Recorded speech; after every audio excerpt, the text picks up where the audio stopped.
Yes. Where did you go for Christmas? I was around here. Speaking during Citizen TV Power Breakfast Show, Code Core Principal sustained onslaught on the Deputy President William Ruto regarding fundraising meetings. Ford Kenya leader Moses Wetangula questioned the source of huge amounts of donations made by the Deputy President at Harambes and called on the anti-corruption body to audit his lifestyle.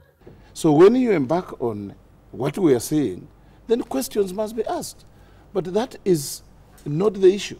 The issue is we have blown a whistle and said we believe that this conduct is fueling corruption, that these monies are proceeds of possible corruption.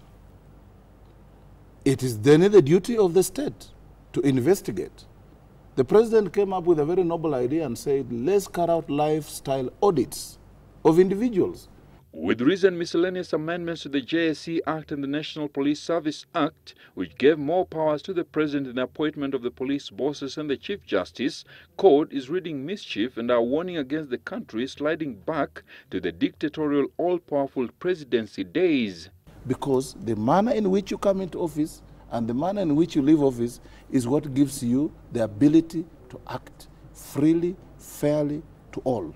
But when you have to look over your back to see whether who appointed you can sack you at 1 o'clock, there's no way you can make some decisions that will make him uncomfortable or will hurt his interests, because like we have said before, Jubilee have a lot of political debts to pay.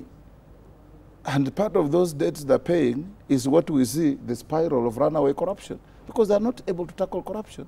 The consumers, the purveyors, and the perpetrators of corruption are those that they owe debts. And with less than 18 months to the general election, allegations of pre-rigging resurfaced.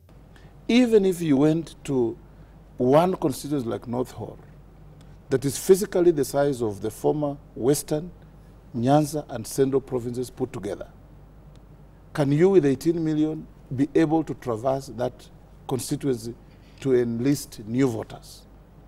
These are pre-rigging tactics. You starve IEBC, they're not able to do adequate preparation. Then when the time comes, you give them money, they are ill-prepared, they have not prepared well, they have not planned, or even if they have planned, they have not executed their plans according to their timetable. Then they embark on a crash program. Who does that kind of process benefit? So that kind of process benefits the incumbent. Wetangula has at the same time exuded confidence that the Luhya nation will stand behind him in his aspirations to become president in 2017. I have a very strong following in the Luhya nation.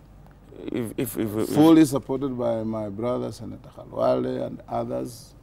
I can tell you, you just go and talk to the ordinary person. Wetangula, however, dismissed allegations of bribery by cigarette manufacturer BAT, saying he has already applied for an injunction against continued publication of the story by the international broadcaster BBC.